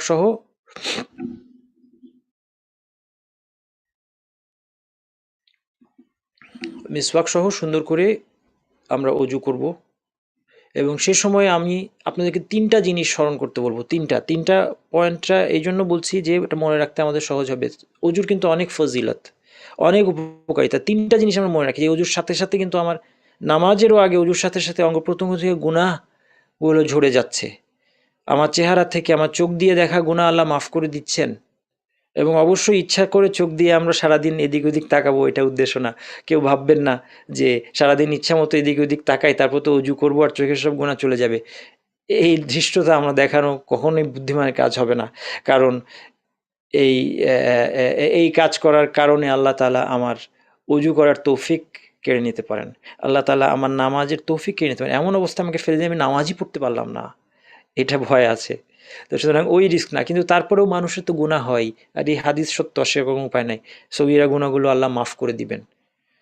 অজুর সাথে সাথে চোখ দিয়ে দেখা গুনাহ, হাত দিয়ে পা দিয়ে যা গুনাহ হয়েছে, এগুলো আল্লাহ সুবহানাহু ওয়া তাআলা সব ক্ষমা করে দিচ্ছেন। এটা আমরা মনে করার চেষ্টা করি। ২ নম্বর, এই অজু শেষ করে আশহাদু আল্লা ইলাহা ইল্লাল্লাহু ওয়াহদাহু লা শারীকা লাহু ওয়া আশহাদু আন্না মুহাম্মাদার আবদুহু ওয়া রাসূলুহু, এই ২ সাক্ষ্য যে দিবে, ফুতিহাত লাহু আবওয়াবুল জান্নাতিস সামানিয়া ইয়াদখুলু মিন আইয়িহা শা, তার জন্য জান্নাতের ৮টা দরজা খোলা হবে, যেটা দিয়ে খুশি সে প্রবেশ করতে পারবে। এই ২ সাক্ষ্য, এটা আমরা মনে রাখি। ৩ নম্বর আরেকটা কথা মনে রাখি, ইন্নাল্লাহা ইউহিব্বুল মুতাতাহহিরিন, আল্লাহ তাআলা তাদেরকে ভালোবাসেন যারা নিজেদেরকে পবিত্র করতে চায়। যারা নিজেদেরকে পবিত্র করতে চায়, আল্লাহ সুবহানাহু ওয়া তাআলা তাদেরকে ভালোবাসেন। এই ৩টা কথা, সহজ কথা, আমরা মাথায় রেখে যদি অজু করি, তাহলে অজুর মধ্যে আমার একটা মানসিক অবস্থা তৈরি হবে যেটা নামাজের উপযোগী। সুন্দর পোশাক পরে আমরা সুগন্ধি ব্যবহার করে প্রত্যেকটা নামাজ সাধ্যমতো করার চেষ্টা করি। আমরা অনেক সময় অফিসে থাকি, সেই সময় এত পোশাক পরিবর্তন করা আমাদের পক্ষে সম্ভব না। সুগন্ধি রাখতে পারি আমরা আমাদের সাথে, আতর ব্যবহার করতে পারি। এইভাবে সুন্দর হয়ে আমরা যারা বাসার থেকে নামাজে যাই, আমরা মাঝে মধ্যে খুব নামাজে উপকার হবে একটা কথা বলি, মাঝে মধ্যে আপনার ইস্ত্রি করে তুলে রাখা যে কাপড়টা আপনি স্পেশাল অকেশন পার্টির জন্য তুলে রেখে, এটা বের করে ২-১ দিন পরেন নামাজে। এবং যদি আমার মনে হয় যে আহা, এত সুন্দর করে ইস্ত্রি করা কাপড়টা পার্টির জন্য রেখেছিলাম বা অকেশনের জন্য, এটা এখন পরে ফেললাম, এই কৃপণতা, অন্তরের কৃপণতাকে দূর করে দিয়ে আল্লাহর জন্য এইটা ২-১ বার করে দেখেন, নামাজ কত সুন্দর হয়। হ্যাঁ, আবার বাড়াবাড়ি করার দরকার নাই, গরমের দিনে শেরওয়ানি বের করার দরকার নেই। মোটামুটি যেই সময়ের যেটা পোশাক, সেটা সেই সময় সুন্দর পোশাক ইস্ত্রি করা, নতুন পোশাক বের করেন, শুধু নামাজের জন্য বের করেন ২-১ বার, করে দেখেন, নামাজ সুন্দর হবে। সম্ভব হলে নামাজের আগে কিছুক্ষণ যদি আমরা ৫ মিনিট সময় বের করে একটু কোরআন তেলাওয়াত অথবা হাদিস পড়া বা এমন কিছু পড়ি যেটা অন্তরকে নাড়া দেয়, মানে অন্তরটা তো পৃথিবীতে ডুবে ছিল, এখন এই অবস্থা থেকে তাকে বের করে আনার জন্য এরকম কিছু যদি আমরা করতে পারি, তাহলে সেটা খুব ভালো। সলাতে অগ্রসর সময় কিছু দোয়া আছে, এই দোয়াগুলো, আল্লাহুম্মা ইন্নী আউযু বিকা মিন আদ-দিল্লি ওয়া উযাল ওয়াজিল ইলা আখিরে। তারপরে আল্লাহুম্মা জাল ফি কলবি নূরা ওয়া ফি লিসানি নূরা, আল্লাহ আমার অন্তরে আলো দেন, আমার জিহ্বায় আলো দেন, আমার দেখা এবং শোনায় আলো দেন। এবং আমি দোয়া করছি আন আদিল উদাল, যে আমি যেন পথভ্রষ্ট না হই বা কেউ পথভ্রষ্ট আমাকে না করতে পারে, আমি যেন কারোর প্রতি জুলুম না করি, কেউ যেন আমার প্রতি জুলুম না করে, আমি যেন কারোর প্রতি মূর্খতাপূর্ণ আচরণ না করি অথবা আমার প্রতি না হয়। এই যে দোয়াগুলো বুঝে বুঝে করা মসজিদে অগ্রসর হওয়ার সময়, এবং মসজিদে প্রবেশের দোয়া বুঝে করা, আগে ভাগে মসজিদে একটু এসে তাহিয়াতুল মসজিদ সুন্নাত পড়ে ফরজ নামাজে রেডি থাকা, এগুলো আমরা যদি করতে পারি, এবং তাহিয়াতুল উদু, মহিলারা যারা মসজিদে যাবেন না তারাও ঘরে তাহিয়াতুল উদু পড়তে পারেন, এগুলো পড়ে নিয়ে তারপরে আপনি ফরজ সালাত যেটা সেটা পড়লেন, তাহলে আপনার নামাজটা অনেক সুন্দর হবে। এটা ৩ নম্বর পয়েন্ট। তাহলে এগুলো হচ্ছে সালাতের পূর্ব প্রস্তুতির সাথে সংযুক্ত। ৪ নম্বর পয়েন্ট হচ্ছে, এটা ৪ নম্বর পয়েন্ট আমরা বলতে পারি মোস্ট ইম্পর্টেন্ট, এতক্ষণ আমাদের আলোচনা খুশুয়ের জন্য মোস্ট ইম্পর্টেন্ট হচ্ছে, নামাজে আমরা যেই যা কিছু পড়ছি, হয় সেটা কোরআন অথবা জিকির অথবা কোনো দোয়া, এই প্রত্যেকটা বাক্যের সাথে আমার অন্তরকে কানেক্ট করতে হবে। এটা একটু সময় লাগবে, এটা সময় নিয়ে প্রতিদিন করতে হবে একটু একটু করে। এই কানেকশনটা হচ্ছে এরকম যে প্রত্যেকটা বাক্যের সাথে সংশ্লিষ্ট অন্তরের একটা অবস্থা আছে, যে অবস্থাটা আমার অন্তরে তৈরি হওয়া দরকার। এই অবস্থাটা, এবং সেই অবস্থাটা যেন ট্রিগার করে এটা বলার সাথে সাথে, এই অভ্যাসটা আমাদের করতে হবে। অবস্থাটা তৈরি করার জন্য আমার জ্ঞানের এবং জানার কোনো বিকল্প নেই। আমি আপনাকে দু একটা উদাহরণ, যেমন আমি বলছি মালিক ইয়াউমিদ্দিন, যখন বলছি আমি বলছি বিচার দিবসের মালিক, কিয়ামতের দিনের মালিক।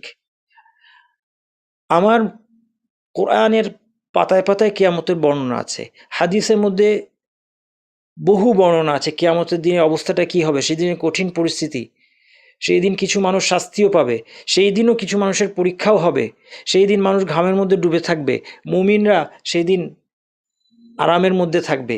এই যে বিভিন্ন বর্ণনাগুলো আসছে, এই বর্ণনাগুলো আমাদেরকে নিয়মিত পড়তে হবে, এগুলোর উপর স্বতন্ত্র বইও আছে। এই বইগুলো আমাদেরকে জোগাড় করতে হবে, এই বইগুলো আমাদেরকে পড়তে হবে, নিয়মিত একটু একটু করে পড়েন, একটা করে আয়াত হলেও পড়েন, রেগুলার পড়েন, একটা করে হাদিস হলেও পড়েন, যেন মালিকি ইয়াউমিদ্দিন বলার সাথে সাথে সেই দিনের দৃশ্যটা আপনার মনের মধ্যে ভেসে ওঠে এবং আপনি দাঁড়াচ্ছেন আল্লাহর সামনে, এই উপলব্ধি, আমি দাঁড়াচ্ছি আল্লাহর সামনে, এই উপলব্ধি যেন আমার অন্তরের মধ্যে জেগে ওঠে। এটা অভ্যাস করতে হবে প্রত্যেকটা বাক্যের সাথে। একসময় অভ্যাস করতে করতে এমন অবস্থা হবে যে কেউ চাইলেও আমার মনকে এখান থেকে সরাতে পারবে না। মালিক ইয়াউমিদ্দিন বলার সাথে সাথে অটোমেটিক্যালি আমার মনের মধ্যে এই কেয়ামতের দৃশ্যটা ভেসে উঠবে, যেন আমি কেয়ামতের দিন আল্লাহর সামনে দাঁড়িয়ে আছি। এবং তারপরে আমি স্মরণ করব যে আল্লাহ জবাব দিচ্ছেন, মজ্জাদানি আবদি। মালিক ইয়াউমিদ্দিন বলার সাথে সাথে আল্লাহ বলছেন যে আমার বান্দা আমার বড়ত্ব ঘোষণা দিচ্ছে। ইয়াকা না'বুদ, এত বড় অঙ্গীকার আমরা বলছি, ইয়াকা না'বুদ, আমার জান্নাত এবং জাহান্নাম নির্ভর করছে এই অঙ্গীকার পূরণ করার উপর। আমার এর এর যে হেভিনেস,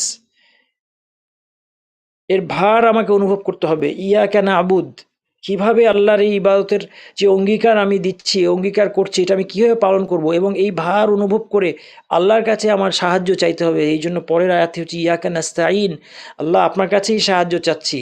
এরপরে আল্লাহর জবাবটাকে আমার স্মরণ করতে হবে। আল্লাহ তাআলা তখন কি বলেন, যেভাবে হাদিসে কুদসিতে এসেছে, হাদা বাইনি ওয়া বাইনা আবদি ওয়া লিআবদি মা সাআল।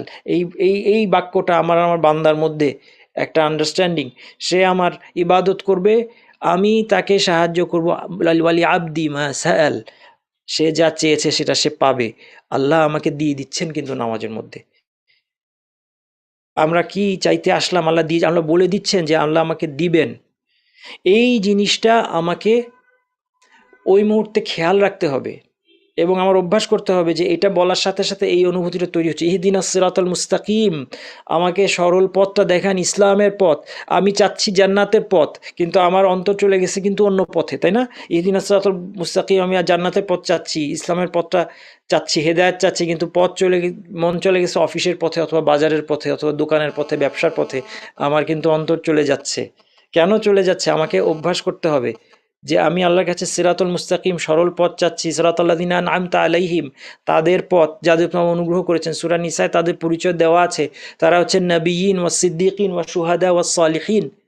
নবী রাসূল এবং সিদ্দিক, আবু বকর রাদিয়াল্লাহু আনহু মতো এবং তাদের মতো মানুষেরা, এবং শহীদ এবং সৎকর্মশীল লোকেরা, তাদের পথ। তাহলে তাদের জীবনী আমাকে পড়তে হবে না? তাদের জীবনী আমাকে নিয়মিত পড়তে হবে, যেন আমি এই পথটা চাওয়ার সাথে সাথে তাদের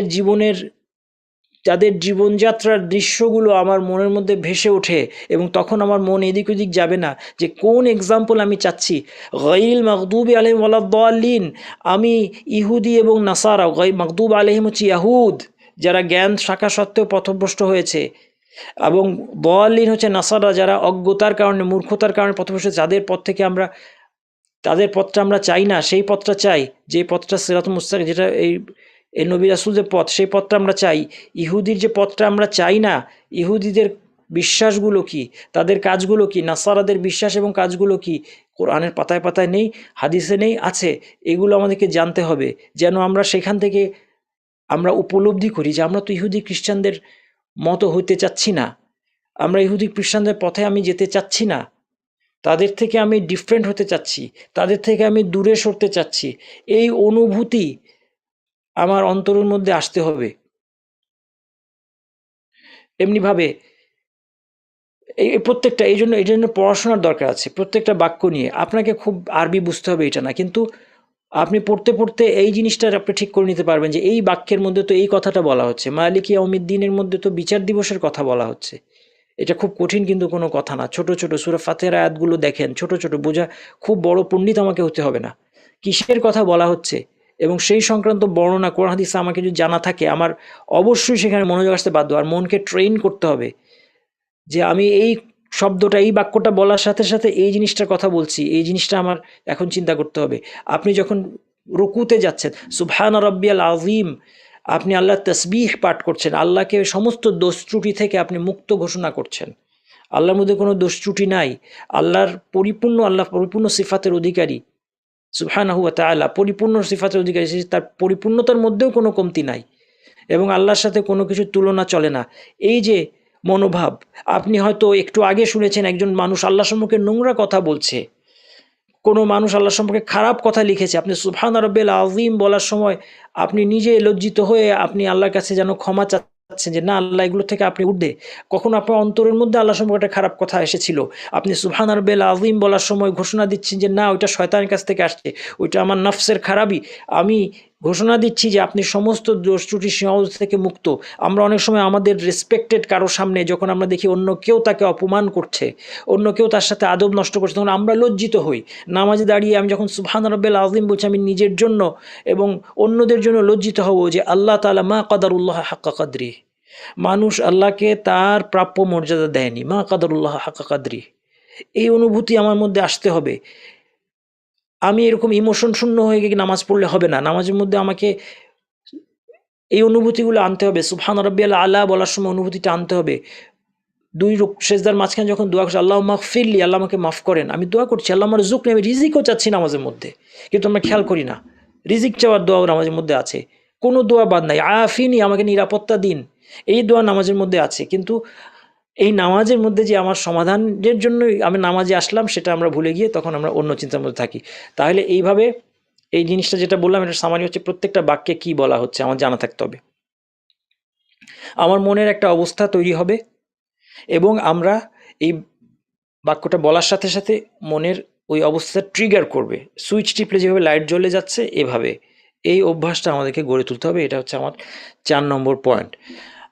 5 নম্বর পয়েন্ট এখন যেটা বলবো সেটা খুশু থেকে, এটাই শেষ পয়েন্ট আমার ইনশাল্লাহ। খুশু থেকে আরেকটু বাড়তি কিছু, সেটা হচ্ছে এখন খুশু অতিক্রম করার পরে আমি নামাজে প্রশান্তি কীভাবে পাবো, নামাজটা কীভাবে এনজয় করব।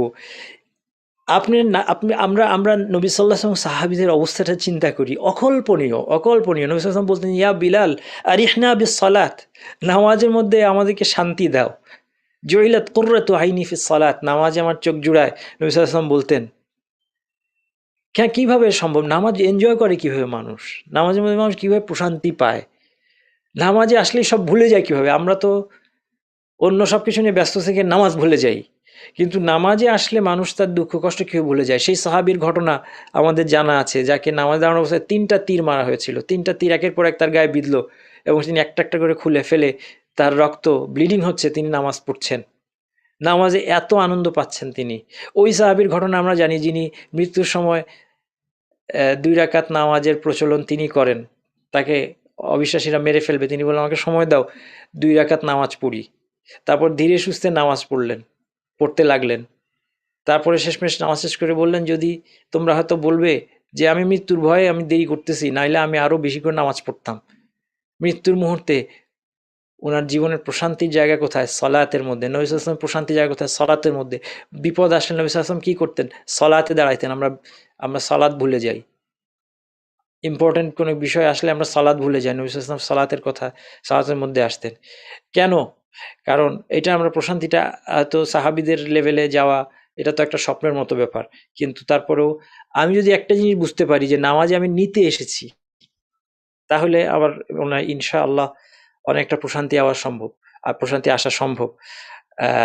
যেমন নবী সাল্লাল্লাহু আলাইহি ওয়াসাল্লাম সিজদার কথা বলছেন, আম্মা সুজুদ, একটা উদাহরণ দিচ্ছি, আম্মা সুজুদ ফাজতাহিদু ফিদ দুআ ফাকামিনু আন ইউস্তাজাবা লাকুম, সিজদার মধ্যে তোমরা দোয়ার জন্য ইস্তিহাদ করো, সিজদার মধ্যে তোমরা বেশি বেশি দোয়া করার জন্য চেষ্টা করো। ফাকামিনুন আন ইউস্তাজাবা লাকুম, কারণ এই অবস্থাটা তোমাদের ডাকে সাড়া দেওয়া হবে, এটার খুব উপযোগী। আসেন না, যে সমস্যাটা নিয়ে আমি নামাজের মধ্যে ভেবে নামাজটা নষ্ট করে না করে আমি সিজদার মধ্যে আল্লাহকে বলি, ধীরে সুস্থে নামাজটা পড়ি আর সিজদার মধ্যে বলি যে এই সমস্যাটা আমাকে জর্জরিত করেছে, আপনি আমার সমস্যাটা দূর করে দিন। এবং নামাজের মধ্যে বাংলায় বলতেও বাধা নেই, সিজদার মধ্যে বাংলায় বলতেও বাধা নেই। আল্লাহ তো ওই সমস্যাটা সমাধান করে দিবেন বলেই আমাকে নামাজের মধ্যে ডেকেছেন। ওয়া'মুর আহলাকা বিস-সলাতি, দেখেন কোরআনের আয়াতটা দেখেন, ওয়া'মুর আহলাকা বিস-সলাতি ওয়াসতাবির আলাইহা, তোমার পরিবারকে নামাজের আদেশ দাও। ওয়াসতাবির আলাইহা, ধৈর্য ধরে নামাজে লেগে থাকো। নামাজের আদেশ দাও, পরিবারকে নামাজের আদেশ, অনেক কঠিন আদেশ। আল্লাহর পক্ষ থেকে পরিবারের কর্তা বাবা মায়ের জন্য একটা কঠিন দায়িত্ব, নামাজের আদেশ দাও। বাচ্চাকে নামাজের আদেশ দাও। বাচ্চাকে একবার নামাজ পড়ো বলে ছেড়ে দিলে হয় না, তার পিছনে লেগে থাকতে হয়। সে ফজরের সময় ঘুম থেকে উঠেছে কিনা দেখতে হয়, সে অজু করলো কিনা দেখতে হয়, সে অজু করতে ঢুকে আসলে কি করে বের হয়ে আসলো দেখতে হয়, তাকে হাতে ধরে মসজিদে নিয়ে যেতে হয়, তাকে নামাজ শিখাইতে হয়, সারা জীবন তার খেয়াল রাখতে হয় যে সে নামাজটা ঠিক মতো পড়তেছে কিনা, সে কি পড়তেছে, সে নামাজে কি নড়াচড়া করে না মন দেয়। ওয়া'মুর আহলাকা বিস-সালাত, ওয়া'মুর আহলাকা বিস-সালাত, তোমার পরিবারকে সলাতের আদেশ দাও। ওয়াসতাবির আলাইহা, এর উপর ধৈর্য ধরে লেগে থাকো। তাহলে এই বাচ্চার নামাজ নিয়ে যদি আমি এত কিছু করতে, আমার চাকরি কখন করব, রান্না বান্না ঘর সংসার কখন করব, এটা বলবেন তো? প্রথমেই মনে আসবে কি যে আরে সারাদিন যদি বাচ্চার নামাজের পিছনে লেগে থাকতে হয় আমার, তাহলে আমি চাকরিতে যাব কখন, অফিসে যাব কখন? এই জন্য কোরআনের পরের আয়াতটা কি খেয়াল করেন। এই কোরআন সম্পর্কে একজনের একটা কথা ছিল, তিনি অবিশ্বাসী ছিলেন অথবা পরে মুসলমান হয়েছিলেন কিনা জানি না, আমার খেয়াল আসছে না। তিনি বলেছিলেন যে কোরআন পড়তে গিয়ে মনে হয় যে কোরআন আমাকে পড়ছে, মানে আমি কোরআন আমাকে রিড করতেছে। তা আসলেও তাই। ওয়া'মুর আহলাকা বিস-সালাতি ওয়াসতাবির আলাইহা, আপনি বলবেন যে আমি এত বাচ্চার নামাজের, পরিবারের নামাজের দিকে এতদিন সারাদিন খেয়াল রাখতে গেলে আমার কিভাবে অফিস আদালত হবে, পেট চলবে কিভাবে? আল্লাহ এরপরেই বলছেন লা নাসআলুকা রিজকা, পরের বাক্যটা হচ্ছে লা নাসআলুকা রিজকা, তোমার কাছে রিজিক চাই না, নাহনু নারযুকুক, আমি তোমাকে রিজিক দিব। তো এই নামাজ হচ্ছে আমাদের মুসলমানদের জন্য সহজ সমাধান, সবকিছুর শর্টকাট হচ্ছে নামাজ।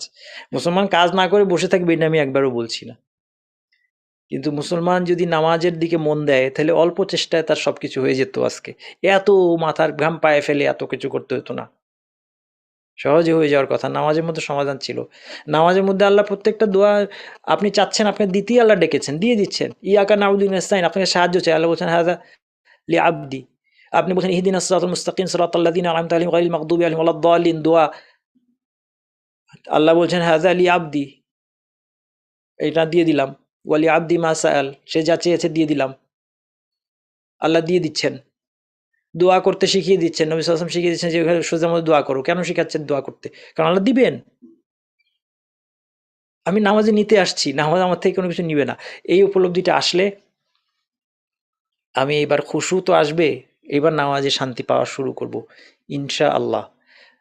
আল্লাহ যেন আমাদেরকে সেই নামাজ পড়তে তৌফিক দান করেন। জীবনের ৭টি বিষয় বলবো, এটা মূল আলোচনা আমার শেষ। তাহলে আমি ৫টি কথা বলেছি। ১ নম্বর হচ্ছে নামাজকে মূল কনসার্ন বানানো।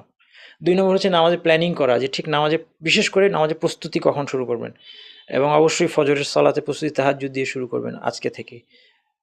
৩ নম্বর পয়েন্ট ছিল যে এই প্রস্তুতির সময় আমরা কি কাজগুলো করব। অজু করা, এবং অজু করার সময় আমাদের মানসিক অবস্থা কেমন থাকবে। সুন্দর পোশাক-আশাক পরে, সুগন্ধি নিয়ে আমরা নামাজের মধ্যে দাঁড়ানোর চেষ্টা করব। নামাজের আগে আমরা তাহিয়াতুল মসজিদ বা তাহিয়াতুল উদু এগুলো পড়া, রওয়াতিব সুন্নাহগুলি পড়ার চেষ্টা করব, এবং যদি সম্ভব হয় একটু কোরআন তেলাওয়াত বা অন্তরকে বিনম্রকারী কিছু বিষয় আমরা পড়ব। এবং তারপরে ৪ নম্বর বলেছিলাম যে এটা আমাদেরকে নিয়মিত নামাজে আমরা কি বলছি, কি সেটার সাথে আমাদের অন্তরকে কানেক্ট করা, এটা অভ্যাস করতে হবে। একটু পড়াশোনার মধ্যে থাকতে হবে। এটা নিয়ে রেগুলার পড়াশোনা করতে হবে। হ্যাঁ, ট্যাবলেট খেয়ে এটা এই সমাধান কিন্তু হবে না। আর সবশেষ ৫ নম্বর বলেছি আমরা প্রশান্তি লাভের জন্য একটা জিনিস আমরা মাথায় ঢুকাই, যে নামাজে আমাকে দেয়ার জন্য আমার নামাজে আমাকে ডাকা হয়েছে। নামাজে আমি নিতে এসেছি সমস্ত কল্যাণ, শুধু আখিরাত নয়, দুনিয়া এবং আখিরাতের কল্যাণ। আমার প্রবলেম সলভ হবে এই জন্য আমি নামাজে এসেছি। নামাজে যেন আমাকে ডেকে বলা হলো, সেই আমি যদি বলি যে আমাকে, যদি দেশের প্রধান আমাকে ডেকে বলেন যে ঠিক আছে তুমি আমাকে বলো তোমার কি কি সমস্যা, আমি তোমার সমস্যা সলভ করে দিচ্ছি, তাহলে সেখানে গিয়ে আমি এটা বারবার এক্সাম্পল হিসেবে দিই আমাদের বুঝতে সুবিধা হওয়ার জন্য। আল্লাহর সাথে কারো তুলনা করা যাবে না।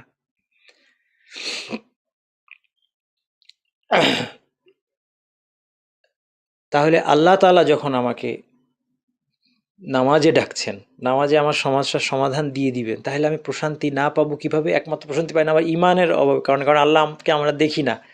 অন্য কেউ আমাকে ডাকলে তাকে আমি সামনে দেখতে পাচ্ছি, সে আছে, তার যে ক্ষমতা আছে, সে আমার সমস্যাটা দূর করবে, এটা আমার একদম চোখে দেখা চাক্ষুষ। আল্লাহকে দেখি না। এই জন্যই তো নবী সাল্লাল্লাহু আলাইহি ওয়াসাল্লাম বলেছেন যে ইহসান হচ্ছে আন তা'বুদাল্লাহা কাআন্নাকা তারাহ, এমনভাবে আল্লাহর ইবাদত করবে যেন তুমি তাকে দেখছো। ফা ইন লাম তাকুন তারাহ ফা ইন্নাহু ইয়ারাক, তুমি তাকে না দেখলেও তিনি কিন্তু তোমাকে দেখছেন। তাহলে আমাদের ইমানের দুর্বলতা, এই অনুভূতিটা আমাদের নাই, যে আসলে আমি, যে আল্লাহ আমার সামনে এবং আল্লাহ আমার যাকে সাড়া দিচ্ছেন আমার সমস্যার সমাধান করে দিচ্ছে, এটা আসলে প্রশান্তি আসবে। এই ৫টা পয়েন্ট বললাম। এরপর নামাজ সুন্দর করার জন্য আমার ১ মিনিট লাগবে বলতে। সাধারণভাবে আমার জীবনযাত্রার সাথে ৭টা জিনিস আমি বলছি, এই ৭টা জিনিস আমার থাকা দরকার। আপনাদের শুনে একবার মনে না থাকলেও আপনার পরে ইউটিউবে তো ভিডিওটা থাকবে, আপনারা দেখে নোট করে নেবেন ইনশাআল্লাহ।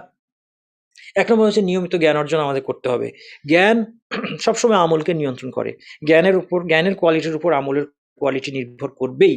তো সেই জন্য আমাদেরকে নিয়মিত জ্ঞান অর্জন করতে, বিশেষভাবে আখিরাতের বিবরণ আমাদেরকে বেশি বেশি পড়তে হবে। নামাজে পঠিতব্য যেই যা কিছু আছে সূরাগুলো ইত্যাদি, এগুলোর তাফসীর এবং ব্যাখ্যা বেশি বেশি পড়তে হবে এবং বিভিন্ন দোয়া আমরা শিখবো যেগুলো আমরা নামাজে করতে চাই, ১ নম্বর। ২ নম্বর, চিন্তাকে নিয়ন্ত্রণ করার অভ্যাস ইন জেনারেল সবসময় করব। অর্থাৎ যেই সময় আমি যেই কাজটা করছি ওই কাজটার উপর ফোকাস রাখা। এটা সবসময় করব।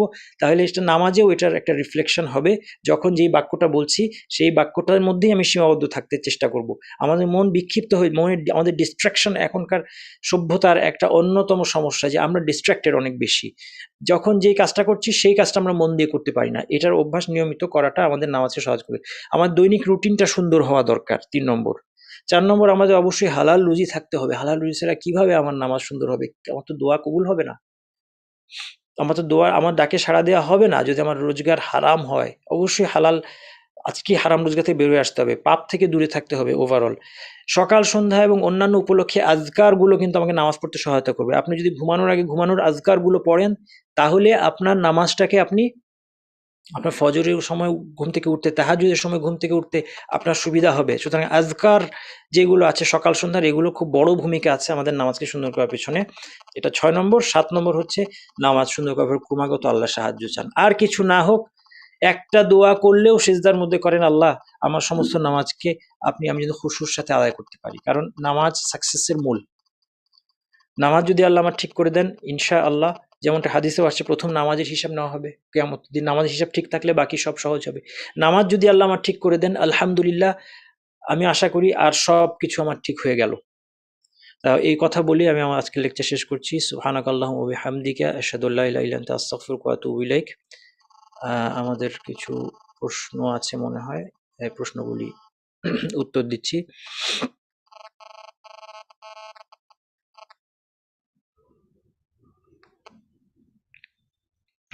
প্রথম ভাই প্রশ্ন করেছেন, আসসালামু আলাইকুম রহমতুল্লাহ বারাকাতুহ। ওয়ালাইকুম আসসালাম রহমতুল্লাহ বারাকাতুহ। তিনি বলছেন যে লেকচার শুনে খারাপ লাগছে, কিন্তু একটু পরেই আসরের সালাত। তিনি হয়তোবা বাংলাদেশের বাইরে আছেন। তো বলছেন যে অলসতা লাগছে প্রস্তুতি নিতে, ভাবছি আর একটু পর যাই। এটার কারণ কি?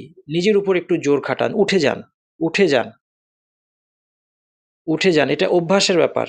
টাইম হয়ে গেছে। দেখেন, অভ্যাস এমন জিনিস, আমরা অভ্যাসের কারণে খিদা না লাগলেও অনেক সময় খেতে বসে যাই। কেন? অভ্যাস।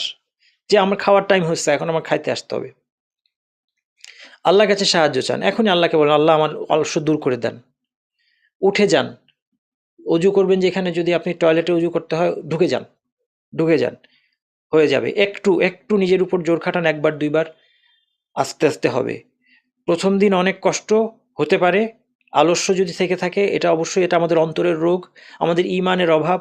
হয়তোবা যে পরিবেশে আমি আছি সেই পরিবেশ আমার নামাজের জন্য খুব সহায়ক না। অনেকগুলো কারণ থাকতে পারে। আমাকে নিয়মিত কোরআন হাদিসের টাচে থাকতে হবে ভাই।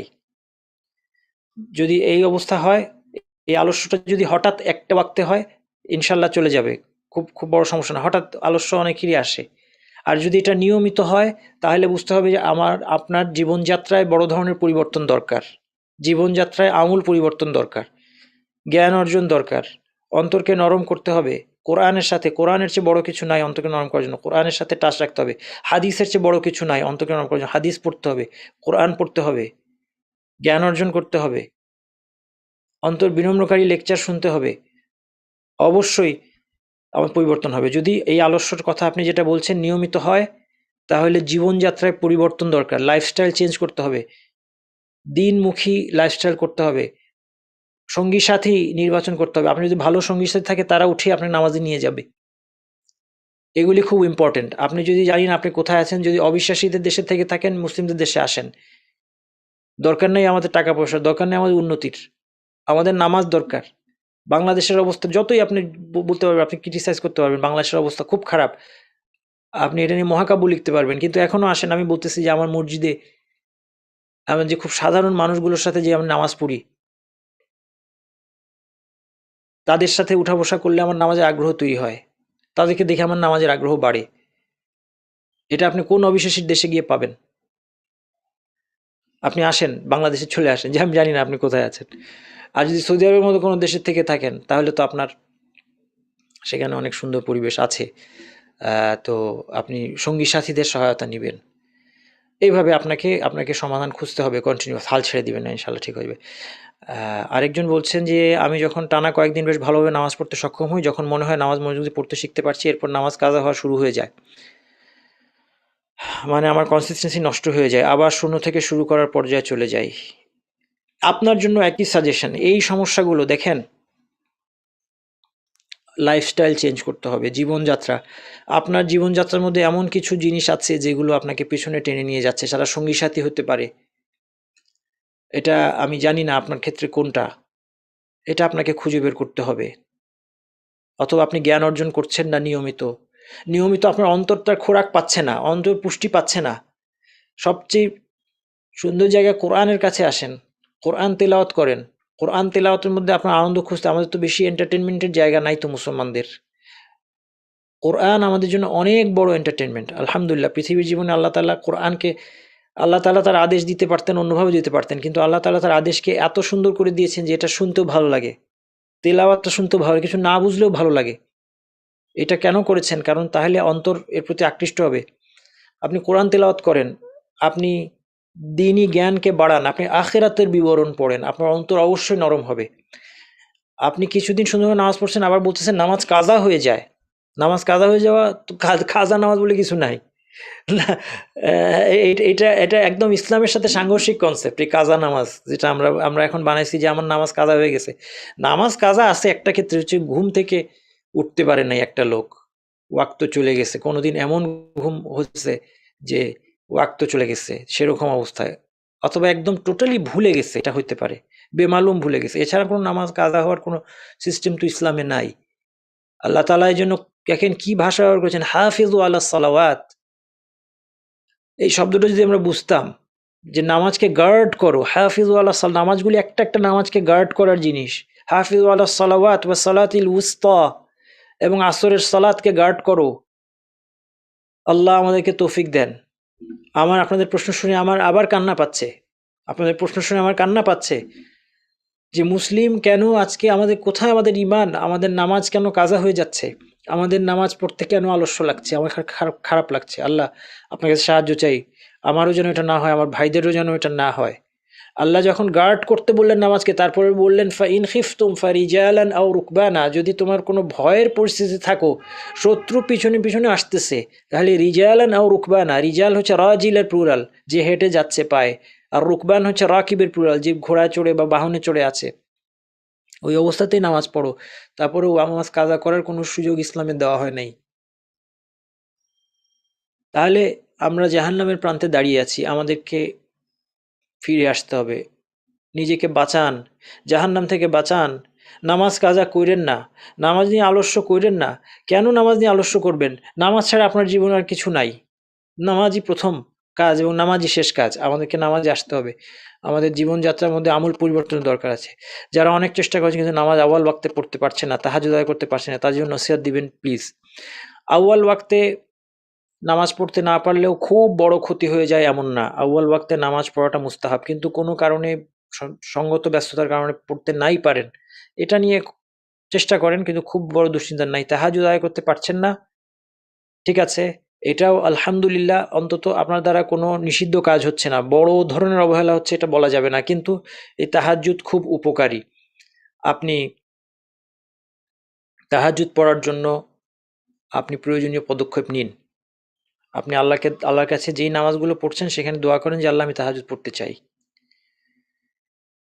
আপনি ২-১ দিন তাহাজ্জুদ পড়ে দেখেন, আপনি প্রথমে টার্গেট নেন যে ঠিক আছে আমি একদিন তাহাজ্জুদ পড়বো। আপনি তাহাজ্জুদ পড়তে পারছেন না, আপনি একটা দিন সপ্তাহে ঠিক করেন, গ্র্যাজুয়ালি যান, কারণ এটা তো করণীয় বিষয়, এটা গ্র্যাজুয়ালি যাওয়া যায়। এটা তো এমন না যে আপনি হারাম কাজ ছাড়বেন, হারাম কাজ সাথে সাথে ছেড়ে দিতে হয়, কিন্তু এটা যেহেতু আপনাকে অভ্যাস করবেন, আপনি একটা দিন টার্গেট করেন, এখনই আগে থেকে প্ল্যান করেন। আমরা তো প্ল্যান করে অনেক কিছু করি না? আমরা তো রাত ৩টার সময় ঘুম থেকে উঠে বিদেশেও যাই প্লেনে করে, তখন ওই দিন উঠতে হয় না ঘুম থেকে? তাহলে আপনি কেন একদিন উঠতে পারবেন না তাহাজ্জুদে? মনে করেন আপনার বিদেশ যাত্রাই আছে, আপনি একদিন উঠেন, একটা দিন বাছাই করেন, সেই দিন উঠে ধীরে সুস্থে আপনি আগে থেকে পরিবেশ ঠিক করে রাখেন যে আপনি তাহাজ্জুদটা আস্তে ধীরে পড়বেন, সুন্দর করে তিলাওয়াত করবেন। এবং আমি বলব যে এই অনেক কিছুই নামাজের আনন্দ, তাহাজ্জুদের আনন্দ কোরআন তেলাওয়াতের সাথে খুব ডিপলি কানেক্টেড। কোরআন তেলাওয়াত শিখেন, সুন্দর করে নিজে কোরআন তেলাওয়াত বুঝে বুঝে অর্থ চিন্তা করে পড়ে পড়ে অর্থ দরকার তাফসীর পড়েন। তাফসীর বারবার পড়লে আপনি আরবি না জানলেও আপনার বুঝে ফেলবেন এখানে এই কথা বলা হচ্ছে। আপনি এভাবে টার্গেট করেন, একদিন তাহাজ্জুদ পড়েন, একদিন তাহাজ্জুদ পড়ে যখন আপনি আনন্দ পাবেন, আপনি তাহাজ্জুদের মধ্যে সব অভাব অভিযোগগুলি আল্লাহকে বলেন, সিজদায় পড়ে দোয়া করেন, একদিন আপনি আগে টার্গেট করেন। সেখানে যখন আপনি আনন্দটা পাবেন, আপনার ইচ্ছা করবে আরেকদিন পড়ি, আরেকদিন পড়ি, আরেকদিন পড়ি। তারপর রমাদান আসবে, রমাদানে তাহাজ্জুদ পড়া হবে, এই অভ্যাসটা ধরে রাখেন। এইভাবে আস্তে আস্তে অভ্যাস করতে হবে। কেন আমরা হাল ছেড়ে দিচ্ছি? আজকে মুসলমান এত দুর্বল হয়ে পড়লো কেন? তাহাজ্জুদ পড়তে পারি না কেন? আমার লাইফস্টাইলে কি আছে আমি তাহাজ্জুদ পড়তে পারি না? ঘরের সব লাইট বন্ধ, ৯টার সময়, ৯:৩০, ১০টার সময়। দরকার হলে লেকচার শোনার দরকার নাই। ৯:৩০ সময় আমার লেকচার শোনার দরকার নাই। আমি ঘুমায় যাব, আমি তাহাজ্জুদ পড়বো। তাহাজ্জুদ আমার পড়তে হবে। কয়দিন বাঁচবো আমি? আমার সময় চলে যাচ্ছে। নিজেকে বুঝান। এই প্রশ্নের মধ্য দিয়ে আমাদের আজকে আলোচনা শেষ। আল্লাহ তাআলা এটা কবুল করুন আমাদের থেকে, এবং এই আলোচনার মাধ্যমে আমার নিজের সবার আগে এবং আপনাদের জন্য উপকার হয়। আমরা সবাই যেন আজকে থেকে প্রত্যেকটা নামাজকে গার্ড করতে পারি। এটা আমি মনে হয় বারবার বলতেই থাকবো। প্রত্যেকটা নামাজ একটার পর আরেকটা আলাদা ইউনিট। ওই যে হাদিসটা বলেছেন খামসু সলাওয়াতিন, নবী সাল্লাল্লাহু আলাইহি ওয়াসাল্লাম এক কথায় বলে দিতে পারতেন যে আল্লাহ নামাজ ফরজ করেছেন, তিনি খামসু সলাওয়াতিন বলছেন। ইফতারাদা হুন্না দমির নিয়ে আসছেন। দমির মানে প্রণাম, যেটা সাধারণত বুদ্ধিমান প্রাণীর জন্য ব্যবহার করা হয়, সেটা নামাজের প্রতি অ্যাপ্লাই করা হয়েছে। এগুলো চিন্তা করার বিষয়। ইফতারাদা হুন্না বলেছেন, ইফতারাদা হা বলেন নাই। খামসু সালাওয়াতিন মানে মাথার মধ্যে ঢুকানো হচ্ছে আমাদের ৫টা জিনিস আলাদা আলাদা। ৫টা ফজর এর নামাজ একটা নামাজ, এরপরে এটা শেষ হলে আবার জোহরের টেনশন আছে আরেকটা নামাজ, আসরের টেনশন আছে এরপর আরেকটা নামাজ। প্রত্যেকটাকে আমার একটা একটা করে প্রিজার্ভ করতে হবে, একটা জেম, একটা রত্ন। এই জিনিসটা ভুলে যাবেন না। আসুন আমরা সবাই একটা একটা করে নামাজ গার্ড করি। শয়তান যেন একটাও নামাজ আর চুরি করতে না পারে আমাদের জীবন থেকে। আল্লাহ তাআলা তৌফিক দান করুন। সুবহানাকাল্লাহু ওয়া বিহামদিকা আশহাদু আল্লা ইলাহা ইল্লা আনতা আস্তাগফিরুকা ওয়া আতুবু ইলাইকা। আসসালামু আলাইকুম ওয়া রাহমাতুল্লাহি ওয়া বারাকাতুহু।